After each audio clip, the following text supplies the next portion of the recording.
Hello and welcome to the InfoQ podcast. My name is Daniel Bryant, and today I had the pleasure of sitting down with Adam Jacob, CEO and co-founder of System Initiative.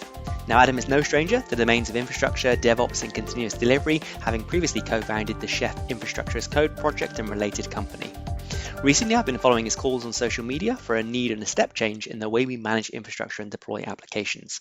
In this podcast, we dive into those concepts such as modeling infrastructure, establishing digital twins between models and real-world infrastructure, and what a typical application deployment workflow might look like in this proposed new world. So, welcome to the InfoQ podcast, Adam. Could you introduce yourself to the listeners, please? Yeah, I'm Adam Jacob. I'm the CEO of System Initiative. And in a previous life, I was the CTO of a company called Chef that did infrastructure automation. And then before that, I was a systems administrator, which is really kind of what I am in my heart. Fantastic. Yeah, I've known you a lot for the Chef days, and I love your tweets. I'll definitely put your Twitter handle or X handle in at the end of the podcast because I think you definitely have some pithy things, which hopefully we're going to dive into today. I was particularly interested in your second wave of DevOps blog post. You referenced that classic talk by John Osborne, Paul Hammond, 10 deploys per day, Dev and Ops cooperation at Flickr. Now, I remember watching that recording and just being blown away back in the day. What do you think has changed over the past 14 years now? And what are the biggest challenges still remaining? You know, funnily enough, I think almost nothing has changed. What's changed is the tooling. So we've iterated on each piece of the process. If you go watch that talk in Flickr, they were talking about how they collaborated together to deploy Flickr a lot. They built, bespoke deployment solutions. They had a little web page they went to and they clicked deploy and whatever. But what did they do? Well, they did dark launching and feature flagging. They had automatic deployment from trunk. They did continuous integration. They did continuous delivery. They had integrated monitoring and trending that worked both for the developers and also for the operations people. They shared both metrics with both. They had product telemetry built in that they could see both operationally and in engineering, on and on and on. You can go through the list of things that we say people should do, and it's roughly identical to what they did. You got to squint a little because there's a lot of technology that didn't exist at the time. EC2, I think, for example, was either brand new or a year old or something. Yeah, pretty much emerging, right? Yeah, back in 2009. Yeah. Pretty emerging, right? So forget about Kubernetes or whatever. Yeah, what? But that's kind of to my point is that when you look at what we've decided to do in the space, we basically took that pattern that they showed us and that we all, other people had that pattern too. They weren't the only people who were doing it, but they were the ones who said it, And what we've done is iterated on each individual piece, but we haven't really looked at the shape altogether. We went, yeah, that's the way. This is the right shape. This is how the system should work. This is the arc of how things ought to be. And then we've improved each piece in its patch. We were at the time, they were using Subversion. Now we use Git. They were using Ganglia for monitoring. Most people don't even know what Ganglia is. I used that. Yeah, back in the day. Yeah. But I used it. Ganglia was amazing. And now we use Prometheus and Grafana, on and on and on, And so we've rolled each piece, but we haven't really changed the way that you interact with them or how you think about them as a holistic system. We've really kept that holistic system identical to what they were doing. We've just improved the pieces as we go. Fantastic. Interesting. So how has the evolution of DevOps helped or hindered along this path? Because again, we've had 14 years, right, of pretty much. If you argue that DevOps was kind of started by that movement, what do you think has evolved from that? Because clearly a lot of cultural changes have gone on. Tons of cultural changes, all healthy for the most part, although I think we actually are seeing some backlash now to some of those cultural changes because I think the tooling, for all that we've tried to optimize it, and we have done a really good job of optimizing it, what we've learned is that we've sort of optimized it as far as you can optimize it. If you think about the shape of the system, in 14 years, we've replaced each of those tools at least twice, right? Every single one's been replaced at least twice, except for Git, right? But Subversion did get replaced, so Git counts as a replacement. So after replacing each one 2, maybe 3 times, sometimes 4, if you look at the results, so what is the experience people are having, particularly in the large enterprise, with adopting these DevOps tools? The answers are meh, better than before, undeniably. So if you go back, if you are old enough to have worked in pre-2008, 2009 internet stuff, it's undeniably better now than it was then. So please hear me say so much better. But at the same time, we're still struggling to deploy more than once a month in a lot of places, right? The failure rate's still incredibly high. It's like half. Our ability to collaborate together is actually sort of going backwards. So you're seeing a lot of folks now in response to that failure to get to the kind of higher velocity, safer working environments and more collaborative environments that we know bring about good outcomes. You're starting to see people back off and be like, well, what we should do is go back to a world where we had like a platform layer that were operations people. And then we should have application people who only interact with those people over like prescribed APIs. It's a software contract between them, but we don't talk, no collaborate. And like what we're saying there is actually that we don't want to collaborate, right? We're saying, hey, like the collaboration thing didn't work out. And that's because what we got was religion, but the tooling let us down. So we all understood we should be collaborating. But the way that we collaborated was like the system that we actually built isn't very collaborative most of the time, right? Like usually the only point of collaboration is code review, which it's in the name that it's a review. It's not collaboration. Yeah, it's not pairing, right? It's reviewing what you've done, right? Yeah. Yeah, somebody else did something. I review it. I tell you if it's good or bad. And so I think there's a very interesting question about, because our aspirations were so much higher, nobody set out on this journey to be like, oh, and my goal is if I deploy once a month with a 50% failure rate, I'm happy. Do you know what I mean? They wanted to deploy every day. They wanted those interactions between operations and developers to be easy and smooth. They wanted that holistic system to be built and designed. It's a rational thing to now look at the outcomes and go, and it didn't work out for me. I tried it. I believed your dogma. I did what you told me to do. And the outcomes leave me wanting. And so maybe the problem is your dogma. Like maybe the problem is that you were just wrong about that this was a problem. Maybe it wasn't. Maybe it was actually better when operations people were Morlocks and, developers were Eloi. And like, maybe that was a better time. Certainly it might've been if you were Eloi, and that's to me why we need this like second wave of DevOps tooling. We need to admit that the problem we have here is actually a systemic problem. The way that we've put the system together, the way we've decided to approach the problem in the large, not in the specific. It's not like Terraform is garbage or Pulumi sucks or Grafana is unacceptable, or it's not like that. What it is saying the way we've decided to work and the way we've decided to put the systems together to allow us to do this work, that's what's holding us back. And if we want an order of magnitude better experience, then we need to design a system for that experience. And we need to take everything we learned in the last 14 years plus of doing this kind of work, and we need to really dig deep to figure out how do we build something that could possibly even be better than what we do today. And it's a little scary, and it's kind of hard, and also it's kind of necessary. And you can see it starting to crop up around the edges. There's companies like System Initiative. There's like, I think the guys that make Wing, even Dagger, I think you can sort of think about this is a thing that, I don't know that he would put it this way, but if you think about what he's doing, there's a real subversion of the paradigm of how we think about CI and CD that's hiding inside Dagger. And so does that subversion of that paradigm then lead to new experiences that do actually help us produce an order of magnitude change? And that to me is what that second wave of DevOps is all about. And I'm really hoping that that's a thing people want to do and build. Fantastic. So I'm guessing it's going to take an army, for want of a better phrase, to come along with you, right? Because that's one of the things I found whenever I tried to change things as a consultant in an organization, you had to get top down buy-in as much as sort of bottom up. I'm thinking you've got to do that on like a global scale, not to sound too grand, right? You've got to bring folks along contributing so they can plug their things in. You've got to get that buy-in too, right? From the top exec folks.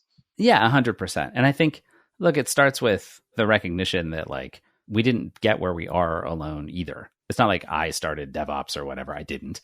But like, even if I tried to make the claim that I did, it was a massive community of people working together, sometimes separately, sometimes at cross purposes even, to kind of get to a spot where you could build. I think the situation we're in now, it's so early in terms of the recognition that the problem is systemic. Like, I think there are people who do recognize that the problem is a systemic problem, and they are starting to think about solutions differently now than we have been in the last 14 or 15 years. I think that's relatively new in terms of what's happening in the movement in general. But in order for it to work, what we need is more people to recognize that that truth is true. And if we just get more people to say, yeah, you know what, you're right. It is that the way we interact with the system is wrong. It could be better. And then the question is, on what vector could it be better? So like System Initiative is my bet on a path that says it could be better, right? I'm like, I've spent 4 years doing R&D. that leads me to this solution that says, I think better could live in this idea, in this model. But I think there are probably other answers.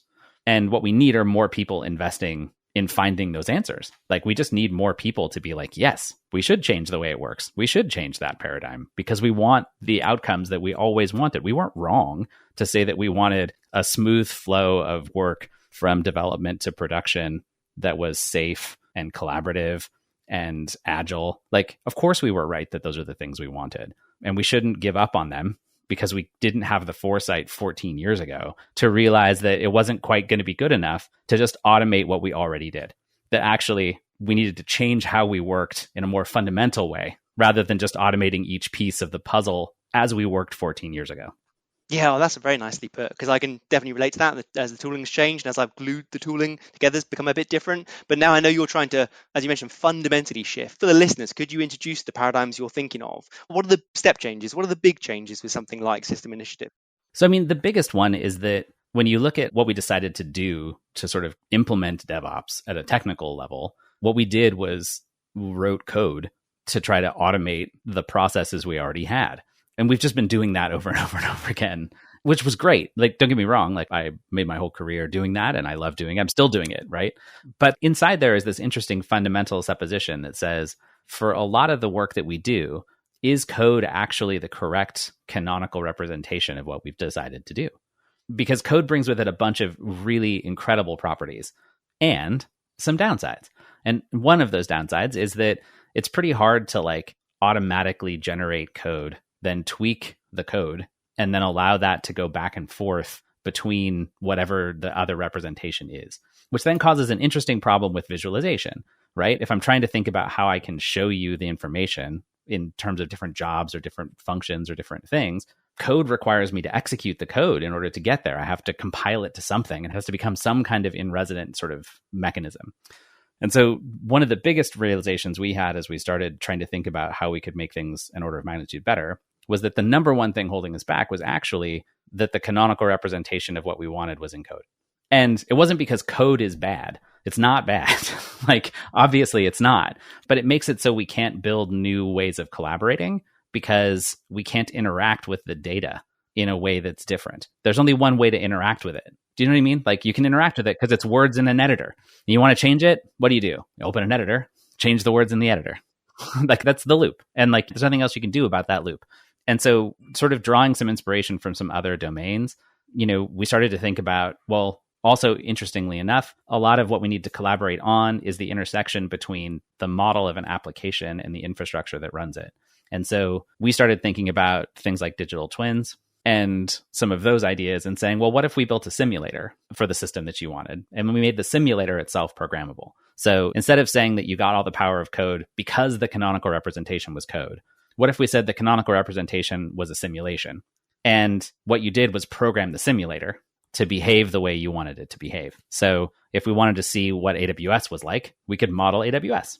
And then we could use the simulator to tell you in real time, like, does this look smart or not smart? We could infer configuration.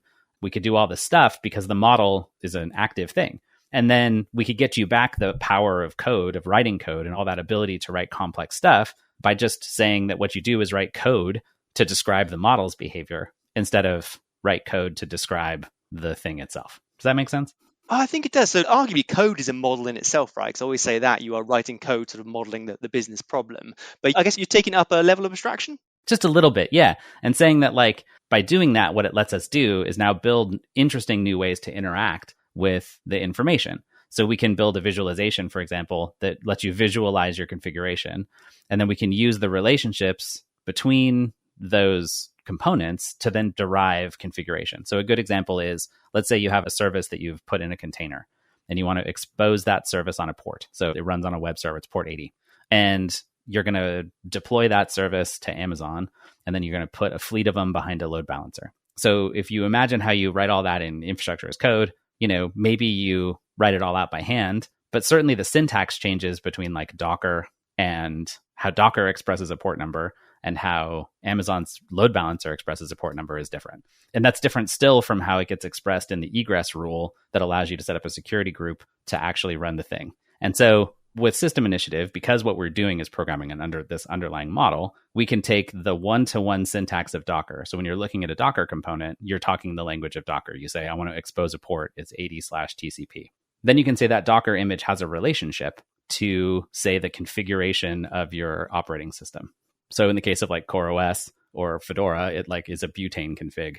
And that when we connect a Docker image to a butane configuration, that what you mean is I want to run this container on this instance, and it would like write you a systemd unit file. And if you exposed a port, it would then send the right options to systemd to launch that container with the right port exposed. And then we could wire that up to an EC2 instance, and it would take that data and automatically base64 encode it and stick it in the user data. And then we could also wire it to the egress rule and to the load balancer, so that if we then went into our container and we said, hey, our application doesn't run on port 80 anymore, it runs on 8080, you could change it in that container and it would cascade across all of that configuration without you having to think about it, because the underlying model of how those relationships work is fundamentally just code. So you're like writing transformations that say, hey, I know how to take in the shape of a Docker image. I got a little bit of JavaScript that understands how to translate that into a systemd unit file, into an egress rule, into all these other things. And so you get this programmable simulator that knows how to derive all this intelligence for you. Yeah. And the side effect really is that we can now build user experiences that you couldn't build before, right? If you think about how do I get you immediate instantaneous feedback that a tiny declaration in Terraform is correct, you kind of can't. Like in the end, I got to compile it, I got to run it, I got to see the thing. Here, I can just run a JavaScript function on the object and return true or false and be like, this is good, this is bad. And suddenly it takes what used to take maybe a minute or 2 minutes or 5 minutes to tell you if you were right or wrong, takes no time at all, right? Yeah, super interesting. The thing that jumped out there is clearly the JavaScript function has got to be in lockstep with the real world, so to speak. The simulation has to be in lockstep. How do you go about doing that? Because I'm guessing Amazon's changing. There's new things popping up all the time. Yeah. I mean, one trick is that you separate the two. So when you think about modeling something in the simulation, you're modeling both the theoretical configuration of it. So we call that piece of the component. Then the other side is a resource, which is the actual information about the real world thing, right? And you let both be true. So in infrastructure as code, you say that the code is the truth, and the job of the code is always to manipulate the outside environment to match. Here, we don't say that. Instead, we say you can do whatever you want to the model, and then it's a representation of a real world thing that also has its own state that grows and changes. And what you're doing is just deciding to reconcile that state between the two. And it may be that the reconciliation is to update the model, or it might be to update the other side. So if you think about that bidirectionality, one thing you get bidirectionality because the model has been split apart in this way, right? And because the model is itself data, it's really easy to say, hey, somebody went to the AWS console and added a tag to this EC2 instance. Now the model doesn't have that tag in it. So we can just tell you, hey, that's not there. Do you want to update the model or do you want to delete the tag, right? And that can be a choice that you can decide. Some of that's working in System Initiative today. Some of it's not. Some of it was actually working in earlier prototypes, and we sort of pared it back down and we're sort of building it back up. So what I'm describing is like fundamentally true. You may not be able to do that right now in the software, but you have been able to do it in the past. The second part of your question, though, I think is more about how do you cover off on the spread of all the stuff that happens in the environment? And it's a question you get a lot, but the answer is actually it's easier than you think it is. So, there's a core set of services that everybody uses. Once you cover off on those core services, the long tail is long. But the core gets you quite a bit kind of quickly. So, how much coverage do you really need in order to be pretty effective for most people's infrastructure? It's a fraction of what is actually on offer. And then if you make the authoring experience easy, so for System Initiative, we've integrated the authoring experience into the product. So you don't actually like pop out of the product to change it. You can just literally click a tab and it'll like flip up an editor, and then you can start editing System Initiative. Oh, and you write code, like JavaScript code to transform it. In the product. Interesting. Yeah, but also to extend it. You can model new things in it, change its behavior, add new actions. You can do whatever you want. And the side effect of being able to do that is that it's really easy for people to then extend the model. Hopefully it'll be easy for people to extend the model on their own. And so it's really a question of how do you build a community that can serve their own needs and then share that with each other in a way that makes the whole greater than any individual person or company could do. And so that's why it's open source. It's why that ability to contribute directly is going to be built into the product. Like, you won't have to leave the product to contribute your work. There's literally a button that says contribute. Context switching minimized. And you can click it and be like, yep, these are the models I want to share with other people. A couple of things absolutely fascinating and very different to think about it, but a couple of things that jumped out to me, because I've been in the Kubernetes world for the last 4, 5, 6 years, and GitOps is a thing there, right? Whether you believe it or not. And GitOps pretty much has one-way reconciliation. The code is the truth, right? And if I change that tag or someone logs in and does something, we get rid of that straight away. We revert it. 100%, right? But you're saying, and that can be annoying sometimes, I'll be honest, but it's the dogma, arguably, right? The GitOps way of doing things. So how does GitOps sit with your way of thinking? It doesn't. Oh, interesting. Okay. Yeah. Look, it's a perfectly viable way. Like, if you wanted to work that way in System Initiative, you totally could, right? Your answer would be just always trust the model. But if you think about it, it doesn't actually make any sense that that's how we do it. Like, if you are in the middle of an outage and you know what to do and you could do it, why wouldn't you? And the answer is, well, because of my dogma. You know, my GitOps told me that I had to do this other way. And so let's say it takes 10 minutes for your changes to flow through your GitOps pipeline, which would be, I think, a relatively reasonable amount of time, right? 10 minutes, probably real, right? Maybe less. Less would be pretty rare on a big infrastructure, my guess would be, right? 5 minutes, whatever. Let's give it 5 minutes even. We'll give credit. If it takes 5 minutes for that change to happen, the only reason we're doing it through that mechanism is that that's the only way you have to understand what's changed, who changed it, what the controls are. Like, there's a bunch of properties we're getting out of making that choice. But it's not that that's the only way to get those properties. So rather, what would be better would be, look, make the change, however you want to make it. If that's logging directly into the router, log into the router and make the change. What you need is a system that knows that that change happened. And then it needs to tell you, hey, this happened. Is that now the correct configuration of this thing? Or is it the wrong configuration of this thing? And if you could do that, then you could actually collaborate again, because people who had expertise, they don't need to become experts in the GitOpsy version of what they're doing. They can just be an expert in the thing they're an expert in. And they can go do it in whatever the thing is that works for their expertise. And then the system can support you by saying, hey, this resource changed. It's not the way you thought it was. And now you should track it. At which point we know who changed it. We know we can track what changed. We can track when it happened. We can track that that's now the correct current state of this thing over time, right? All that stuff becomes really possible again. And we didn't force you into a workflow that didn't make sense for you, which for the most part then winds up forcing you down a path of saying there's very few people who can actually collaborate on that thing, because you've got to understand all the things that go into the GitOps part of the flow. The magic incantation. Yeah.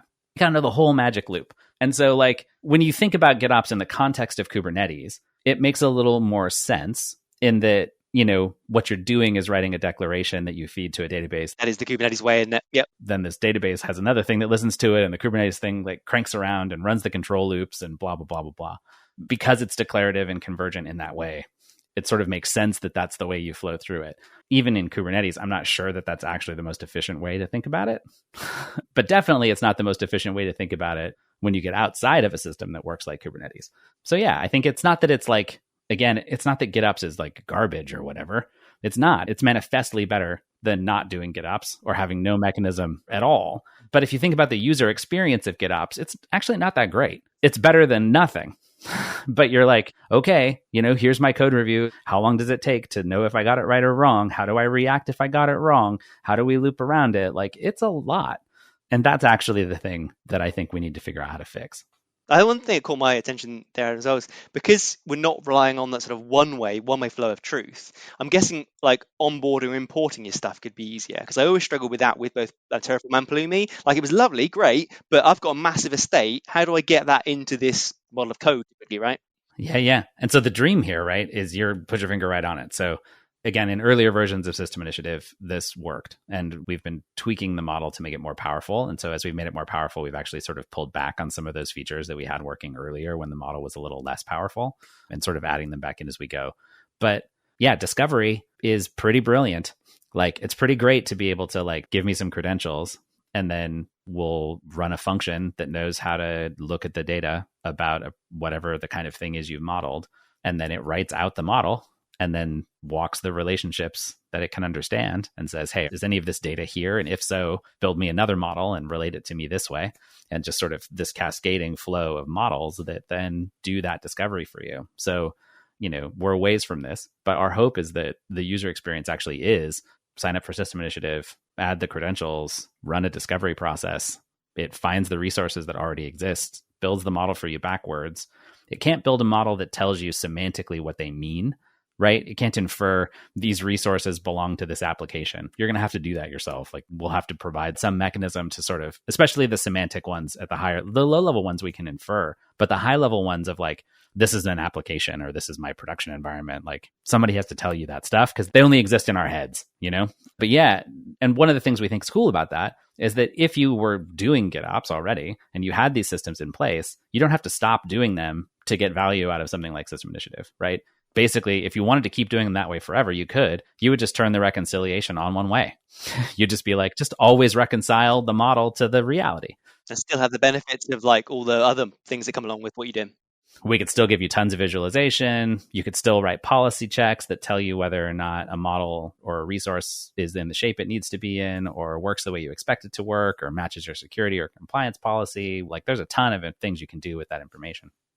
Fantastic. If we wind it back to like the beginning of our conversation now, Adam, how would a tool like System Initiative help with that collaboration? Perhaps the question I'm asking is, what would like a typical workflow be for the stereotypical DevOps day?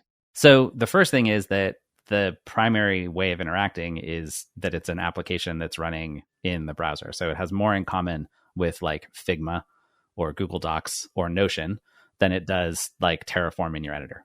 And then that application is fully multiplayer.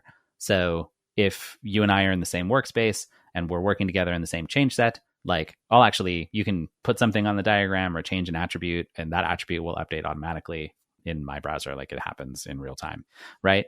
So that's kind of step one. So from those properties, then you can start to rethink things like review. So if you think about how code review works right now, there's no easy way to tell like what the blast radius is of a change. So here there is, because what we have is a model of all the things. And so if you change one property in one place, we can show you what all the effects were of the change of that model. So let's say you change something that then impacts the shape of a cluster that's being configured to run Kubernetes.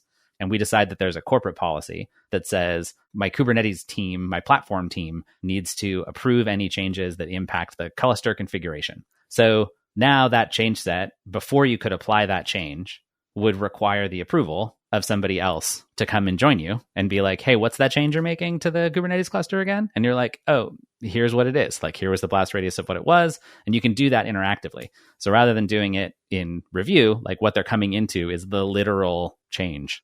Because you have to build that mental model often in a pull request, right? You're looking like, so it's changing Terraform, you're building a mental model, which is freaking hard at scale, right? Yeah, which is freaking hard at scale. But if we have all that data and we can visualize that information for you, what we can change is the experience of how you review it, right? We can be like, hey, show me what you changed. Show me what the impact was on the cluster. Show me why you changed it. And you could trace that back through the relationships and be like, oh, it's because you changed whatever, the way the routing worked, which then reconfigured the service mesh, which then causes it to redeploy this thing, which then causes this to happen. And that's why you need my approval.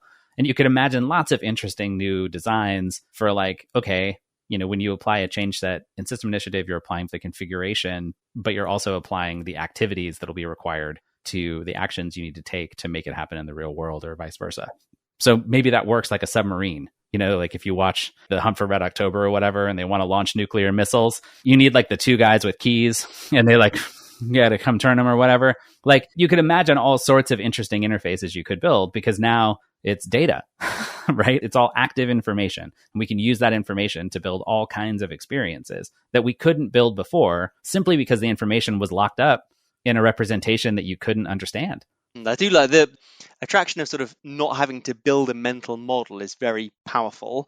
I imagine people are going to be a bit reluctant to jump on board, or not reluctant, maybe like, but it's a big jump, folks, isn't it? Yeah, I mean, it is. Look, skepticism is warranted, right? Like, you should be skeptical, just so we're clear. The history of things like this that look like this not working out is like pretty high. I was thinking model-driven architecture back in my Java days in 2000s. Yeah. Then like, there was a bunch of other like things that were... Yeah, we had case tools. That's it. Yeah. BPM tools as well, auto BPM. Yeah, we were going to generate the code from the UML models, and nobody ever had to write software ever again because we were just going to build. That's right. I remember that back in the 2000s.